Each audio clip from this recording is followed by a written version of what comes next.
Ok, bonjour à tous. Merci d'être là. Merci au Brescamp d'avoir sélectionné mon talk et merci aussi aux sponsors qui permettent ce genre de conférence. Merci à eux.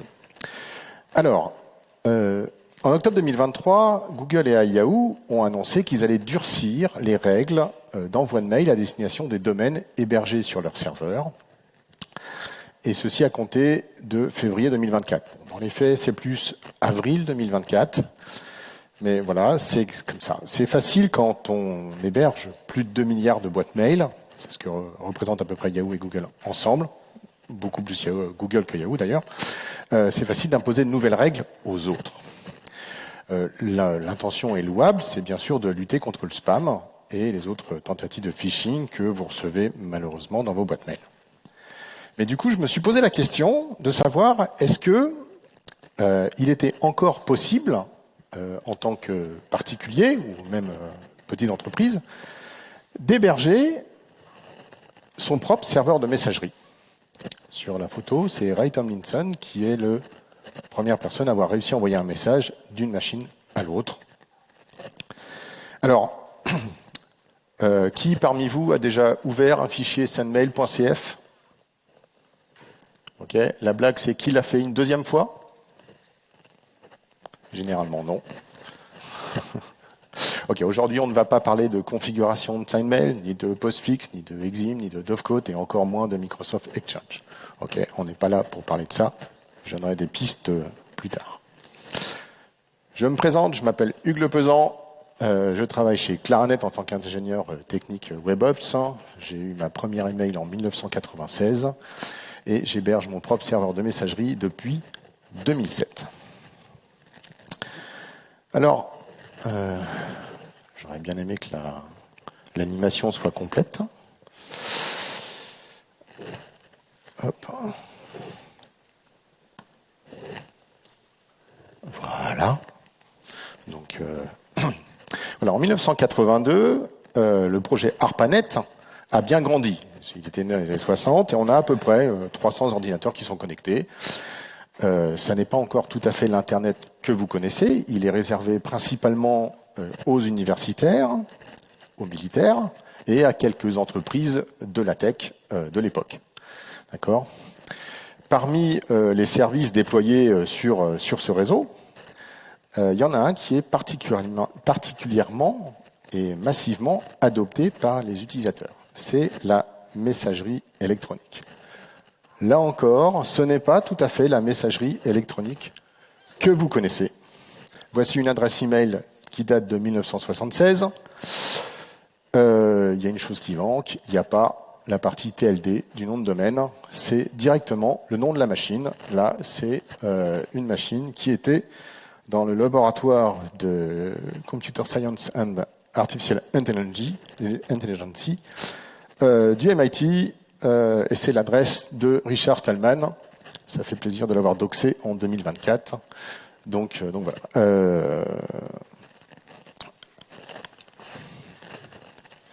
Et oui, parce que pourquoi l'adresse d'une machine ? C'est parce que SMTP, enfin la messagerie, en fait, est une sous-commande. La commande mail est une sous-commande du protocole FTP. Donc en fait, dans ces cas-là, on contacte la machine directement, c'est du FTP, et quand on passe en mail, on envoie le mail dans une boîte de l'utilisateur. Le problème, c'est que je ne suis pas synchronisé.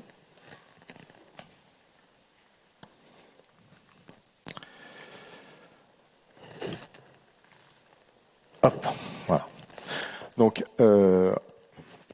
le problème, c'est que les différentes implémentations de ce protocole d'échange entre les différentes machines, entre les différents systèmes d'exploitation qui animent ces différentes machines, le rend parfois incompatible les uns avec les autres. Tout le monde n'est pas tout à fait d'accord sur comment envoyer le message, quelle allure doit avoir le message, etc. En 1982, en août 82, sont publiés les RFC 821 et 822. Il y en a une qui décrit ce qui est transporté, le mail, et l'autre, la RFC 821, décrit le protocole SMTP. En fait, avec la RFC 821, on abandonne complètement le FTP et on décrit un protocole qui est dédié à la messagerie. Ensuite, un peu plus tard, la RFC 883 et l'autre 974 vont détailler la contribution du DNS dans le routage des messages. Vous l'aurez compris, j'aime les RMC.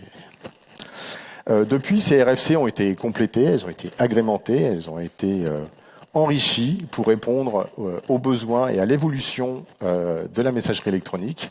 Mais fondamentalement, c'est la même chose. Alors, pour rappel, une transaction SMTP, comment ça se passe? Imaginons que vous êtes sur votre ordinateur à gauche et vous vouliez envoyer un mail à un camarade, un collègue, qui est situé sur l'ordinateur de droite. Alors, quand vous allez cliquer sur envoyer de votre client de messagerie, le mail va partir à destination d'un serveur SMTP, généralement le serveur SMTP de votre entreprise, de votre fournisseur d'accès et ou de votre fournisseur de messagerie. Ça, c'est possible parce qu'il va vous demander éventuellement une authentification ou parce que le réseau duquel vous envoyez le message est autorisé à relayer à travers de serveurs de messagerie.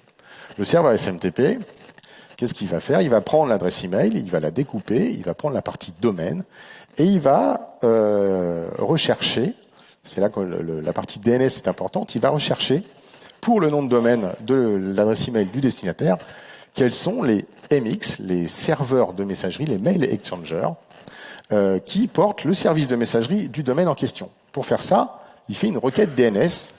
DNS porte dans une zone DNS, on a des champs particuliers qui s'appellent les champs MX, qui permettent de récupérer la liste des serveurs qui vont accepter les mails pour le domaine en question. Donc il fait une requête DNS et il va récupérer une liste. Généralement, cette liste, on va avoir plusieurs serveurs qui vont avoir des poids différents. Et le serveur SMTP, donc le premier, va essayer de contacter le premier de la liste, celui qui a le poids le plus faible. Alors imaginons que ça se passe bien, il arrive à le contacter, il va dire « Coucou, j'ai un mail pour toi ». Si l'adresse email est connue du serveur SMTP, le serveur SMTP va l'accepter et va le déposer dans la boîte mail de l'utilisateur qui pourra ensuite venir le récupérer, soit avec un client messagerie IMAP, POP, ou avec un webmail quelconque. D'accord? Ça, c'est quand tout se passe bien. Je ne vais pas rentrer dans les détails quand ça commence à se passer mal. Alors, le problème, c'est que SMTP n'est pas sécurisé. Envoyer un mail, ça se fait très facilement avec une commande Netcat ou du Telnet. Le problème, c'est que quand vous envoyez un mail, eh ben, vous allez taper un certain nombre de commandes. La commande EHLO, parce qu'on est en Extended SMTP, c'est une nouvelle version qui date de un peu avant 2000. Et on va lui dire, on va commencer à construire les entêtes de notre message, selon la RFC 821. On lui envoie le mail from, le RCPT2, là, le serveur de messagerie. Puis après, il va nous dire, OK, d'accord, c'est une bonne adresse email, elle est correctement formatée. OK, le RCPT2, je la connais. Là, il y a un check sur le destinataire. Et on commence la commande data. Et dans la commande data, on va commencer à renseigner la partie body du mail. D'accord? Et vous voyez, par exemple, que dans notre exemple, on a une petite différence entre le mail from, qui est dans l'entête du message, et le from du corps du message. Vous voyez que ce n'est pas du tout la même chose. Marcel, c'est mon grand-père. Il est mort en 74. Il n'a jamais connu l'adresse email. Et ce ne serait pas un problème si les clients de messagerie tenaient compte de cette information qui se retrouve dans les sources du message où vous allez pouvoir consulter tout le cheminement du mail et notamment toutes les entêtes du mail. L'information, elle y est. Elle existe. Sauf que le client de messagerie, là c'est une capture d'Outlook, il s'en fout. Il prend celle du body. Il ne fait pas attention à celle de l'entête. Et c'est cette faille qui va être utilisée par les spammers, initialement, pour envoyer des mails à des gens sans trop se poser de questions. Le spam, c'est pas nouveau. Hein. Je vous présente Gary Twerk, qui est la première personne à avoir envoyé un spam. En fait, ce qui s'est passé, c'est qu'il a envoyé un mail à plus de 400 personnes. C'est comme ça qu'il s'est fait rattraper par la patrouille, puisque ça a fait sauter le serveur de messagerie. 400 emails en 400 adresses email en 1976. Le serveur a craché. Il a été incapable. Enfin, il a quand même envoyé le message, mais pas à tout le monde. En fait, il y avait plus de 400 personnes. Si je vous dis que déjà c'est pas lui qui a rédigé le mail, c'est son assistant, que son chef s'est fait engueuler par le responsable militaire d'ARPANET, mais que comme ça a généré 13 millions de ventes de machines parce qu'il travaillait chez DEC, il n'a pas été inquiété. Et donc, il était commercial. Voilà. Donc, la lutte contre le spam, c'est quelque chose d'extrêmement important quand vous hébergez un serveur de messagerie ou des serveurs de messagerie ou un service de messagerie. C'est quelque chose de très important. Parce que le spam, ça coûte cher. Et puis aussi, c'est le spam pour la personne qui héberge un serveur de messagerie, c'est aussi une question d'image. C'est-à-dire que si vous hébergez des boîtes mail et qu'en fait, elles reçoivent plein de spam, c'est pas trop bien pour votre image. Et puis, vous pouvez avoir des utilisateurs qui vont s'en aller. Et c'est ce que je vais appeler les 4 acteurs majeurs de la messagerie électronique, l'ont bien compris. Et ils ont mis pas mal de mécanismes en place pour justement limiter ce spam. Voilà, alors donc moi je suis en 2007, je gère de gros serveurs de messagerie chez un ISP européen, et je me dis tiens, ce serait pas mal si j'hébergeais moi-même mon mail, ma messagerie perso. Pour ça, de quoi j'ai besoin? Un nom de domaine. Ça tombe bien, j'en ai un, je l'ai acheté chez un registraire français. Pour l'instant, je ne fais pas de mail dessus, mais j'héberge un petit site web. C'est sympa, mais ce serait quand même bien d'avoir la messagerie dessus. Okay. Il me faut aussi une adresse IP fixe. C'est quand même plus facile, plutôt que de devoir modifier les enregistrements DNS en permanence. Surtout qu'à l'époque, le DNS était hébergé chez mon registraire et ça mettait 24 heures de propagation. C'est un problème qu'il a réglé, mais on est en 2007 et il ne l'a pas réglé. Et ben ça tombe bien puisque mon opérateur de connexion à Internet, à l'époque ADSL, m'offre une adresse IP fixe chez moi, dans ma maison. Ah ben, je dis c'est cool, allons-y. Je monte mon premier serveur de messagerie. Et puis je me dis, allez, on va tester la réception. Donc je me connecte sur le webmail de mon entreprise et j'envoie un mail à destination de moi. J'ai tout configuré, tout ça, les DNS, les MX, le serveur de messagerie est configuré, hop. Touc. Ah bah super, je reçois un mail. Allez, je suis fou, je me réponds. Et là, je reçois un deuxième mail. C'est un problème. Je ne suis pas censé recevoir un deuxième mail. J'aurais dû recevoir le mail dans ma boîte professionnelle. J'ouvre ce mail et qu'est-ce que je vois? Pas de chance. Je suis blacklisté. Alors qu'est-ce que ça veut dire blacklisté? Ça veut dire que l'adresse IP de laquelle est parti mon mail n'est pas acceptée pour envoyer du mail. D'accord. Et elle est référencée surtout chez un service de blacklist qui s'appelle Spamhaus et qui dit que cette adresse IP, elle n'est pas bien.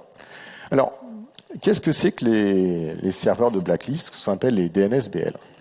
Alors, les DNSBL, c'est la première méthode qui a été conçue pour lutter contre les blacklists.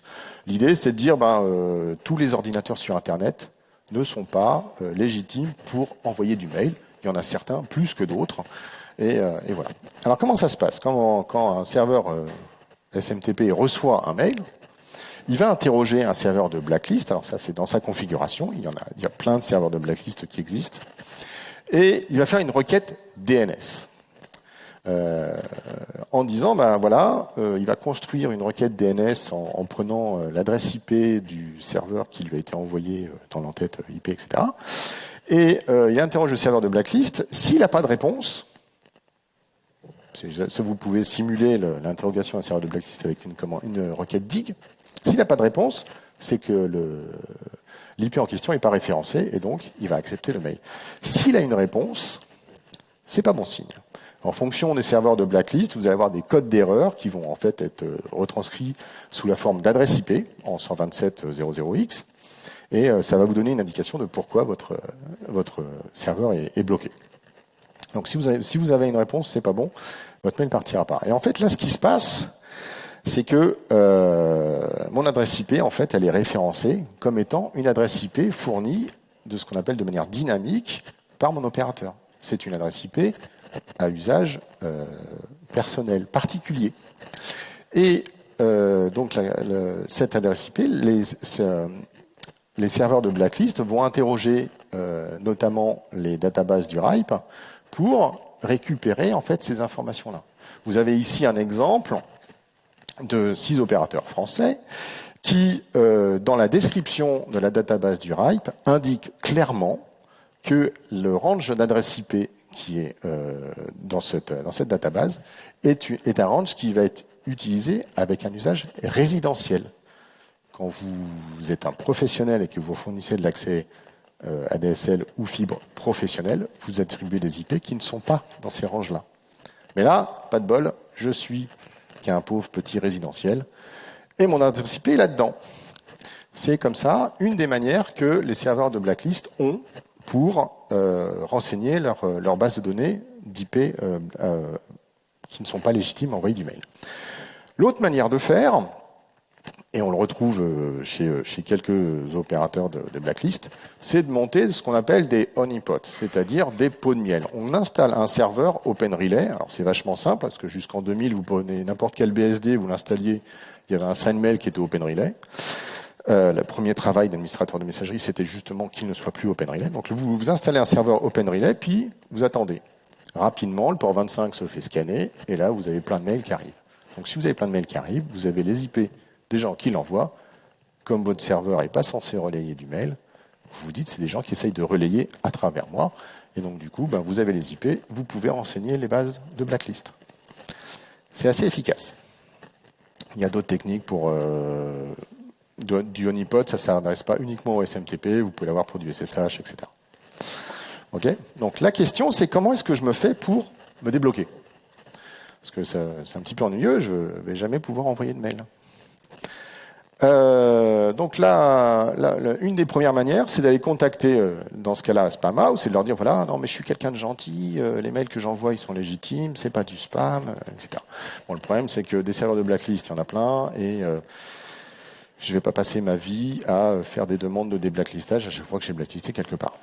Donc je me dis, bon, l'autre manière de faire, c'est de faire appel à un prestataire de relais de mail. Alors on va citer Mailjet, on va citer SendGrid.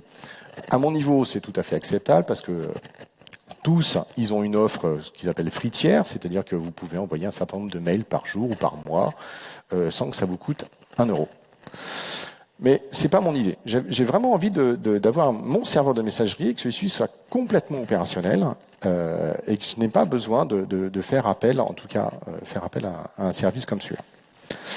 Donc, ce qu'il me faut, c'est obtenir une adresse IP qui ne soit pas blacklistée. Donc, qui ne soit pas dans les ranges des bases de données du RIPE, etc. Voilà. Donc, pour obtenir une adresse IP non blacklistée, comment est-ce que je vais faire? Donc, dans ma checklist, obtenir une IP qui n'est pas mauvaise réputation.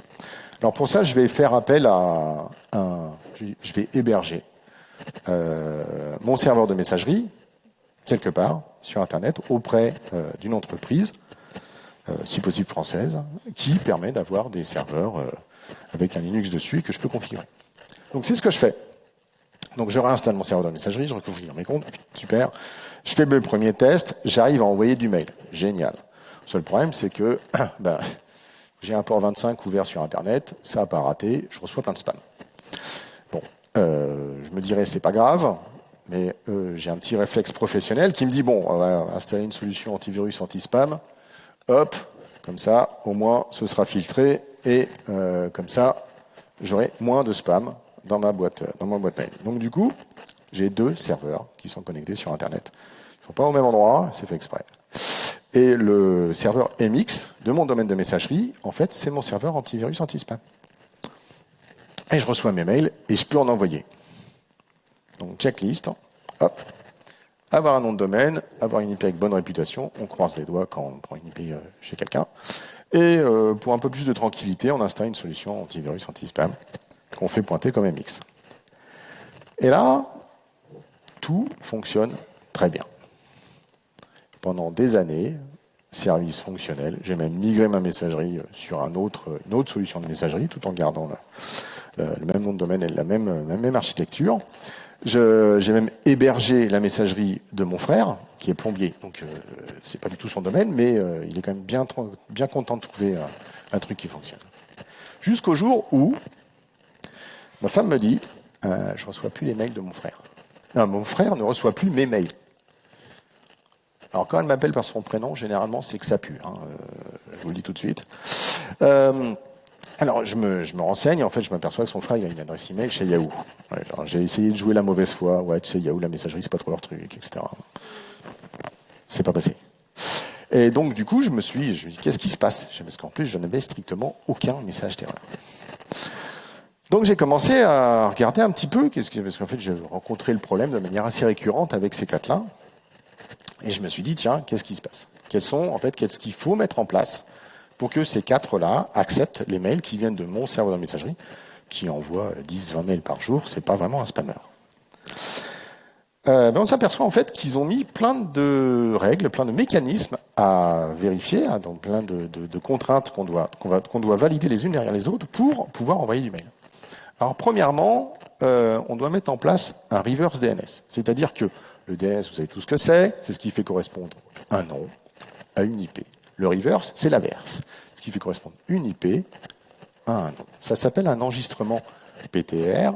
Ça se retrouve dans ce qu'on appelle les zones ARPA au niveau DNS.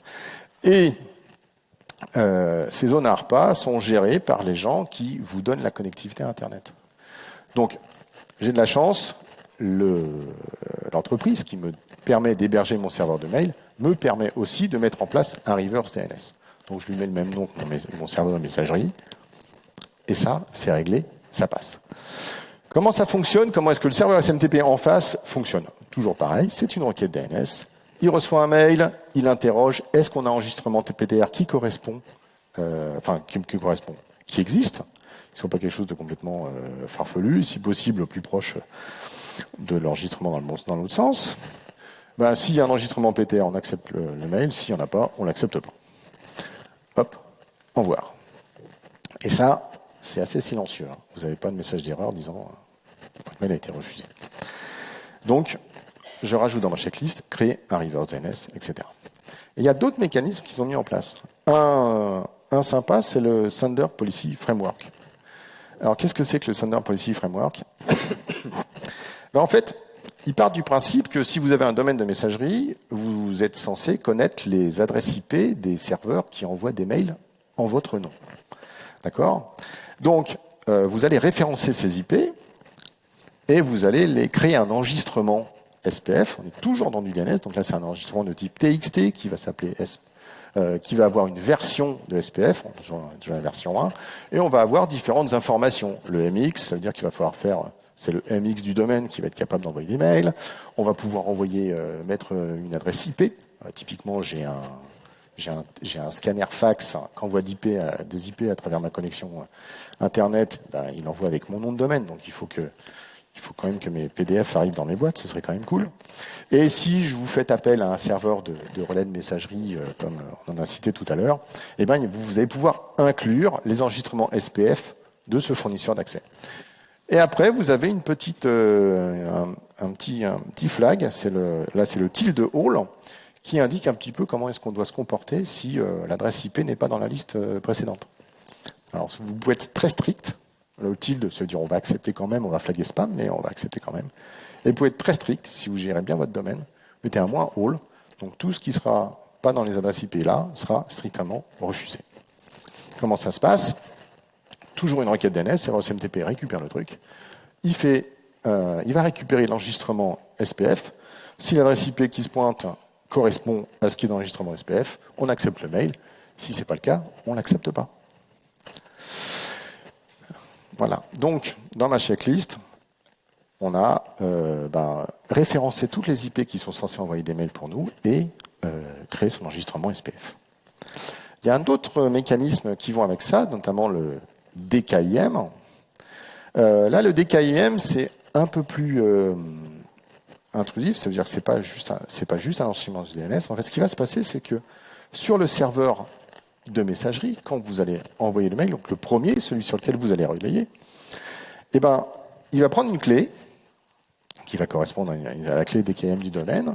Il va chiffrer le mail en prenant quelques en-têtes du mail et il va rajouter une en-tête dans le message en disant voici la clé DKIM, le résultat du chiffrement du message avec cette clé privée. C'est une clé qui est hébergée sur le serveur et que normalement vous ne devez pas rendre publique. Parce que ce que vous allez rendre public, en fait, ça va être la clé publique qui va être l'inverse, qui va permettre en fait de déchiffrer les en-têtes DKIM et vérifier que le chiffrement vient bien du serveur qui a chiffré le truc. Comment ça se passe? Le serveur SMTP reçoit le mail, il fait une requête pour savoir quel est l'enregistrement DKIM et il va récupérer la clé publique DKIM du domaine en question. Si le déchiffrement est OK, le mail est délivré. Si ça ne marche pas, le mail n'est pas délivré. Alors, comment est-ce que ça se traduit dans les en-têtes du mail, en fait, DKIM? On voit les informations, là, dans l'en-tête du mail qui est parti, on a DKIM, signature, avec la version, le hashage qui est utilisé, etc. Et la liste des champs qui sont utilisés pour chiffrer le mail. Donc, subject, from, to, date et from. On ne met pas les en-têtes dans le calcul du chiffrement, parce que les en-têtes, en fait, généralement, elles sont un peu agrémentées tout le long du transfert du message. Donc, ça ne sert à rien. Elles vont être modifiées. Donc ça vous garantit que le mail n'a pas été modifié, qu'il a été signé correctement par un domaine de messagerie. Dans les en-têtes DKIM, on va aussi retrouver l'information, quel est le nom de domaine et quel est le sélecteur qui va nous permettre de construire la requête DNS pour récupérer la clé DKIM, la clé publique. Voilà. Donc en fait, vous devez, quand vous avez créé votre clé DKIM, généralement vous utilisez un outil qui s'appelle OpenDKIM et il va vous fournir l'enregistrement DNS à mettre. Donc ça ressemble à ça. Et en fait, c'est dans l'entête qu'on va savoir quelle clé utiliser. Alors ça, il faut aussi savoir que vous pouvez avoir plusieurs enregistrements DKIM si vous avez plusieurs serveurs de messagerie qui envoient des mails. C'est ce qui se passe quand vous relayez des mails par WSSES. Vous avez un certain nombre d'enregistrements DKIM et à chaque fois, ils vont avoir leur sélecteur différent. Donc, j'installe DKIM, je génère mes clés, je configure mon MTA pour lui dire maintenant, t'es gentil, mais tu vas chiffrer les mails qui partent et je crée mon enregistrement DKIM dans ma zone DNS. Une fois que vous avez SPF et DKIM, c'est bien parce que vous avez un peu garanti l'origine du mail, ce qui manquait au protocole SMTP, mais il va manquer quelque chose. Qu'est-ce que le serveur SMTP fait, en fait? Quelle politique il va adopter face à un mail qui ne respecte pas les règles SPF et DKIM? C'est là-dessus que va intervenir DMARC, donc le Domain Based Message Authentication Reporting and Conformance. En fait, ce qui va se passer, c'est que là aussi, vous allez créer un enregistrement DNS, d'accord, qui va énoncer la stratégie que vous demandez au serveur SMTP distant à appliquer sur votre domaine de messagerie. Si quand il y a un mail qui vient a priori de votre domaine de messagerie, qu'il ne répond pas, qu'il ne valide pas les tests SPF et DKIM, le serveur de messagerie, qu'est-ce qu'il va faire? Normalement, il n'y a aucun administrateur de serveur de messagerie qui va prendre la décision de supprimer un mail qui suspecte du spam. Parce que s'il fait ça, il peut supprimer un mail quand même très important pour l'entreprise. Donc normalement, on évite de faire ce genre de choses. Mais du coup, en fait, on va déporter la décision sur le traitement du mail et ce qu'on en fait au domaine de l'expéditeur. Donc ça se traduit par un enregistrement DNS, toujours du TXT, c'est DMARC, on met la version, et on va définir la stratégie. Donc là, on va rejeter le truc, et on va aussi indiquer une adresse email de reporting pour avoir parce que là vous allez pouvoir avoir de l'information pour savoir si vous avez une plateforme qui a refusé un mail de chez vous, pourquoi et comment, etc. Donc, et on lui dit tu vas m'envoyer les reports de tests des SPF ou des DKIM et est-ce que tu m'envoies les rapports ou pas, c'est l'option F0. Donc comment ça fonctionne? Le serveur de mail reçoit le mail, il interroge, il fait passer les tests SPF des KIM, il récupère la politique des marques et en fonction de s'il y a un des deux tests ou aucun des tests qui passe, il va délivrer le message ou pas. Et ça vous permet de recevoir des jolis rapports des marques.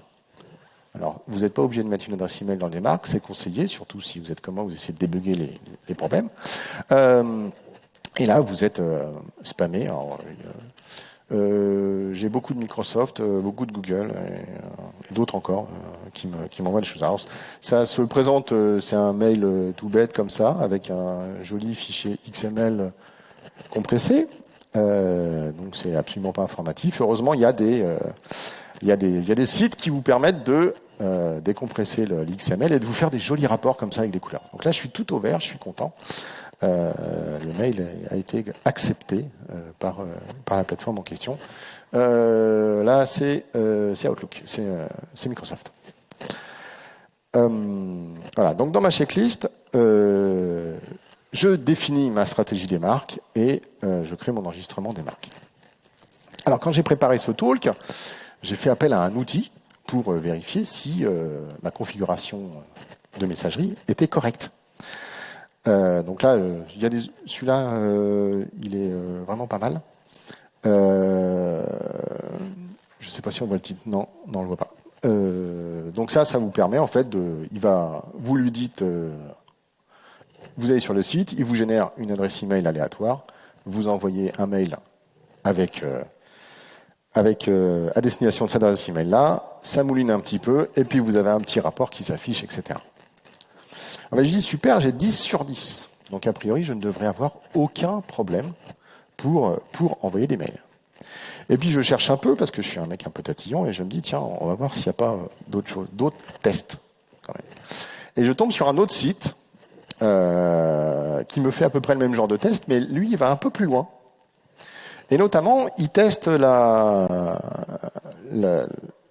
faisabilité de délivrer des mails à destination de Google et Yahoo. Et là, en fait, là, je m'aperçois que je suis plutôt bien, sauf pour la Google Yahoo Delivery Compliance.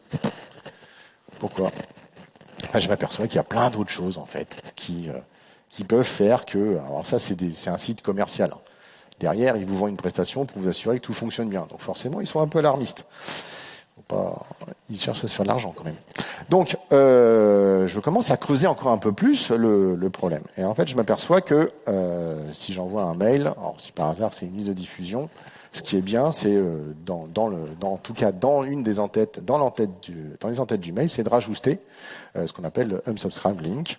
Donc ça, c'est pas compliqué, hein, c'est une regex avec postfix. Voilà, donc ça permet de renvoyer un mail vers de passer, d'être un peu plus compliante et d'être moins mal noté par les plateformes de Google et Yahoo. Il y a d'autres choses aussi. Le MTA STS. En fait, ils aiment bien quand même que les échanges soient chiffrés. Et le MTA STS, ça vous permet en fait d'imposer l'utilisation de TLS 1.2 minimum dans les échanges SMTP entre votre serveur et les autres.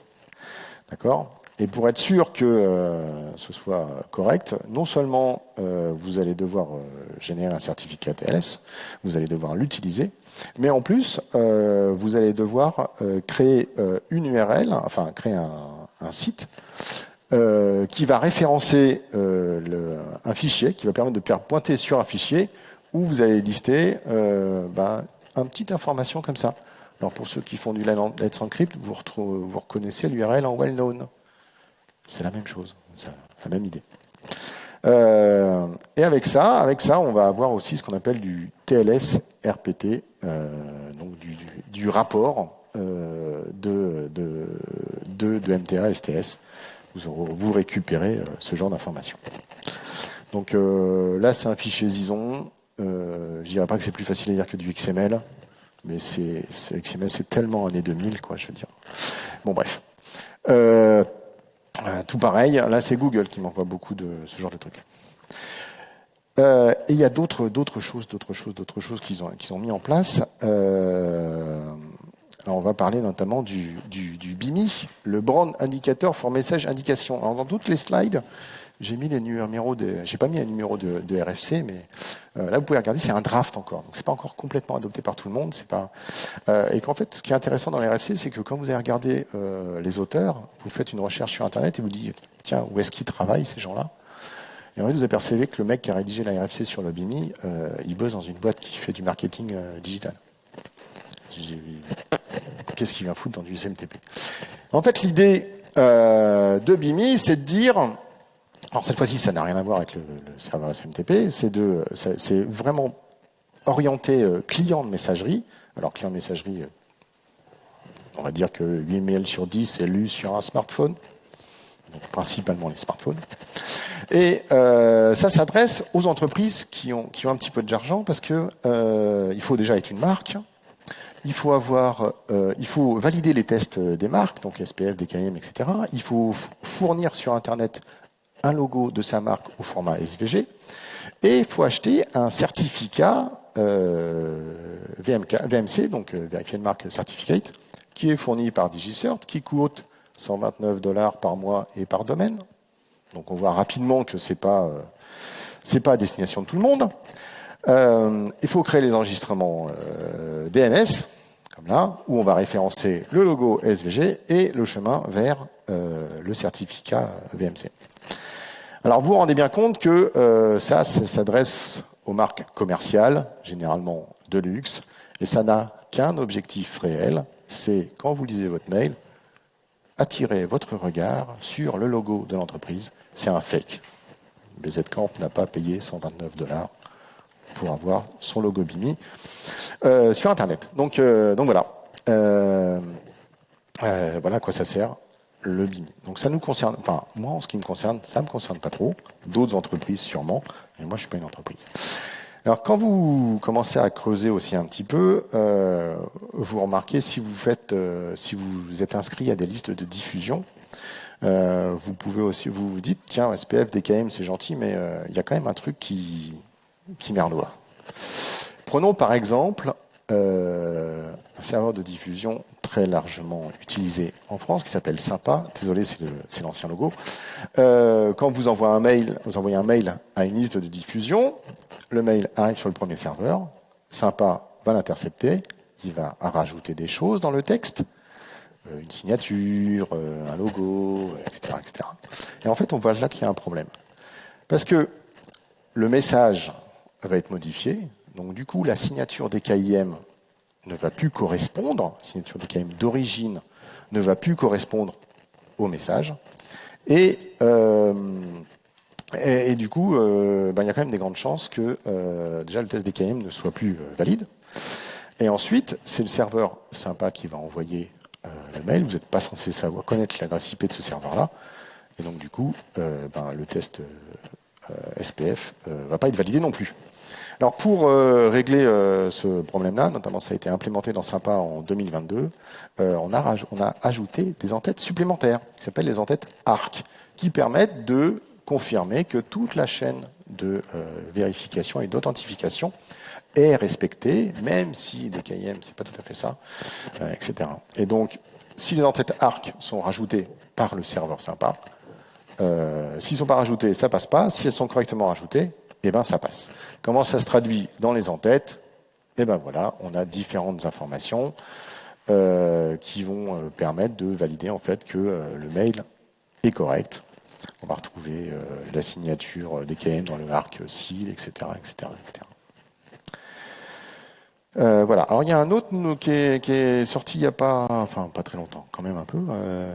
Ça fait 12 ans, qui n'est pas très adopté. C'est le DAN, le DNS Base Authentication and Name Entity, qui ne s'applique pas que au SMTP. Il y a quelques années, il y a des autorités de certificat qui ont été un petit peu compromises, et donc on a essayé de trouver un moyen de pouvoir valider un certificat sans forcément se référencer auprès de l'autorité de certificat. Et donc l'idée, c'est de créer une chaîne de hachage de votre clé privée. Donc pas mettre la clé privée sur Internet, etc., mais faire juste une chaîne de hachage, et que cette chaîne de hachage soit utilisée pour valider le certificat de la transaction TLS qui existe. Alors le problème, quand vous faites de la messagerie comme moi, c'est que très souvent, pour vos certificats, vous faites appel à Let's Encrypt. Alors, pour la petite information, Let's Encrypt, et à propos de BIMI, j'ai oublié de le dire, Let's Encrypt a déjà annoncé qu'il ne pourrait pas fournir de certificat compatible BIMI. Donc hop, c'est pas pour vous. C'est pas pour moi en tout cas. Et là, le problème, c'est que si on fait ça, tous les 3 mois, qui est la durée d'expiration d'un certificat ACME, tous les 3 mois, il faut régénérer une clé et remodifier son enregistrement DNS.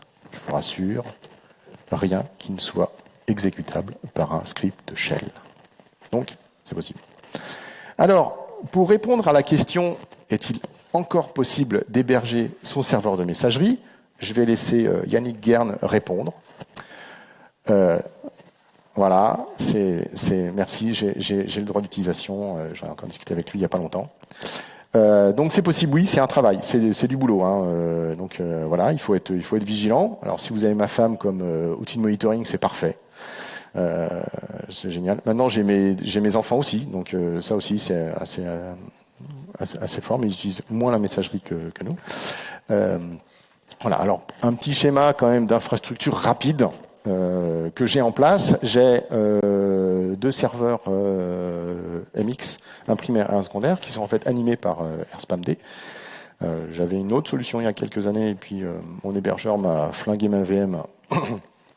Donc il a fallu que je réinstalle un truc, et ça m'a permis d'apprendre et de maîtriser un peu plus AirSpamD, qui envoie les mails sur mon serveur de messagerie, qui est animé par une solution qui s'appelle Copano, qui est un fork d'une solution qui s'appelait Zarafa, voilà, qui était sympa parce qu'en fait les paquets étaient fournis avec Debian 10. Donc apt get install Copano, hop, on avait un serveur de messagerie qui est déjà là.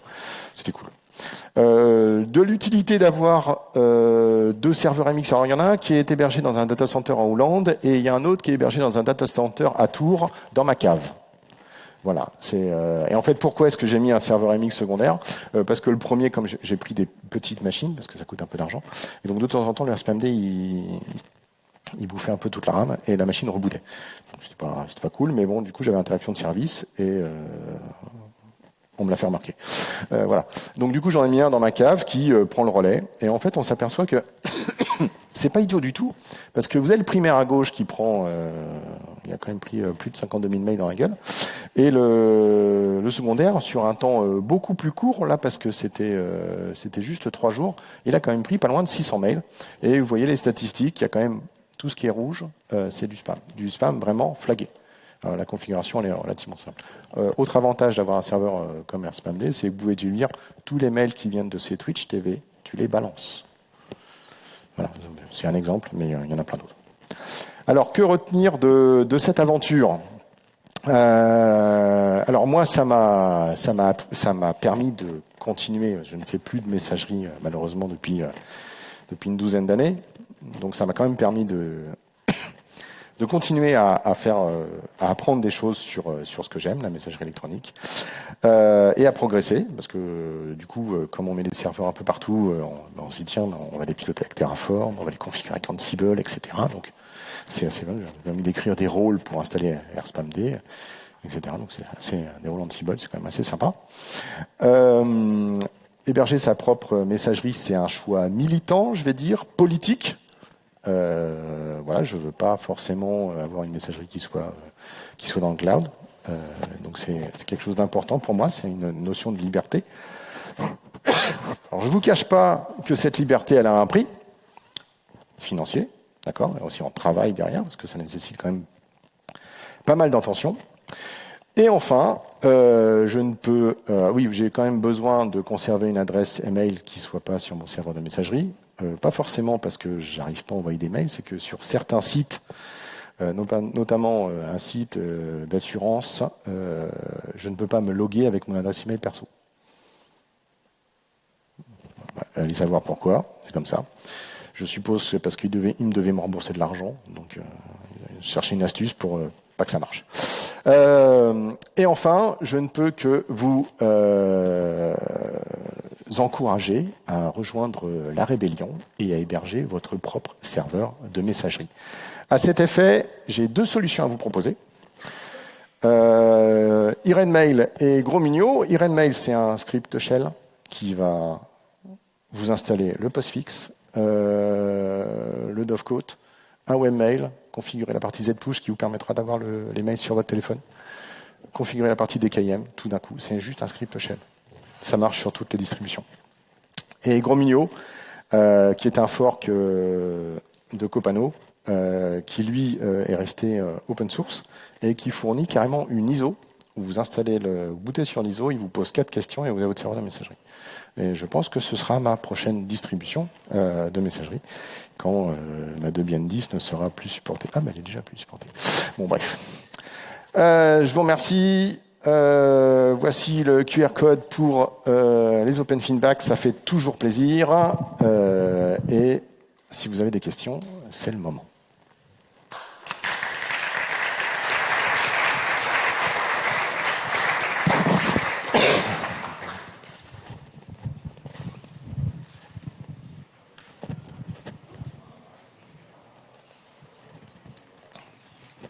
Et là. Bonjour, merci pour la presse. Du coup, est-ce que vous avez des soucis d'envoi de mails vers certaines messageries, genre Orange, La Poste, ou des choses comme ça? Alors, Orange, La Poste, c'est des petits filous. Moi, j'en ai pas spécialement parce que j'envoie pas des mails. J'envoie pas des millions de mails comme Antoine Grolier. Merci. J'en envoie pas beaucoup. Puis déjà, Orange, je ne dois pas en avoir beaucoup dans mes contacts. Mais je sais que pour certains domaines de messagerie, en fait, ils font ce qui s'appelle du throttling, c'est-à-dire qu'ils acceptent des mails en prenant une adresse IP qu'ils vont dire 25 mails, 2 ou 3 mails secondes. Donc ça se configure dans Postfix. Vous pouvez lui dire, vous pouvez mettre des règles.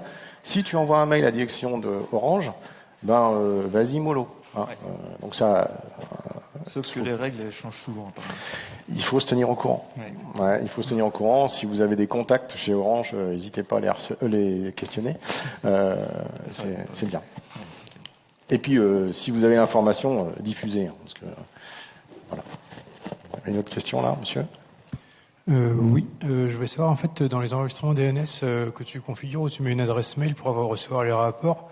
Ça l'adresse mail ou ne pas recevoir de rapport, du coup, on le laisse tout le temps ou c'est juste quand on veut débug un problème? Non, c'est pas obligatoire. C'est pas un champ obligatoire dans l'enregistrement. Moi, je le mets. C'est juste une question aussi de clarté. À un moment ou à un autre, ils vont peut-être se dire, il n'y a pas d'email de reporting. On en voit pas. En plus, c'est très compliqué de débugger toute cette partie-là. Puisque, comme je le dis, quand tu es bloqué, quand tu es blacklisté, tu reçois un mail comme quoi tu es blacklisté. Mais le problème de mail de Yahoo de ma femme, j'ai jamais eu d'information. Ni sur la boîte mail de mon beau-frère, ni dans sa boîte mail. Je n'avais rien. Le mail était parti. Dans les logs de mon serveur de messagerie, j'avais « Ok, 220, le mail est parti, cool ». Mais après, aucune info. Donc, en mettant du reporting, des marques reporting, etc., et quand ça ne fonctionne pas, j'ai un mail me disant « Vous avez essayé d'envoyer un mail à destination du domaine de machin, et le mail n'est pas passé. » Et on a là où j'ai vu les bulles vertes, il y a les bulles rouges qui apparaissent en disant « Ça n'a pas marché ». Et donc, on peut savoir pourquoi. Ok, donc c'est mieux de le laisser tout le temps, quoi. C'est mieux de le laisser tout le temps. Après, ça peut être une boîte dev nulle. Ok. Et sinon, en tant que particulier, du coup, ce qu'il faut faire, en fait, c'est SPF, DKIM, des marques. Ouais. Éventuellement, en fait, il n'y a que le BIMI, quoi, qu'on peut pas faire. Quoi, le BIMI, tu peux oublier. Le DAN, tu peux aussi oublier. C'est pas très utilisé. En fait, ça a été supplanté par MTA-STS. Donc, il y a pourquoi faire deux choses avec la même chose, quoi. Donc, MTA-STS est plus utilisé. Ok. Et le reverse DNS. Ah, pardon. Ah oui, ok. Et sinon, le dernier point, en fait, moi, j'utilise un truc qui s'appelle Mailu, MAILU.io, comme solution, parmi qui serait comparable à ce que tu as cité à la fin. Ouais, il y en a plein. Ok, d'accord. Moi, c'est les deux que j'ai testés, parce qu'il y en a une, je l'ai mis en place pour un copain qui voulait son serveur de messagerie. Et l'autre, je pense que c'est la prochaine que j'ai testé, parce que comme le support de Copano étant lié à ma distribution et que la distribution est un off-life, parce que c'est un réflexe, je sais qu'à un moment ou à un autre, il va falloir que j'utilise une autre solution. Alors pourquoi Gros Mignot? C'est parce qu'en plus, Gros Mignot a des outils d'import, il est capable de se connecter sur le serveur Copano pour récupérer tous les mails. Parce que les 23 000 mails non lus de ma femme, on ne sait jamais, elle aura peut-être envie de le lire un jour. Ok.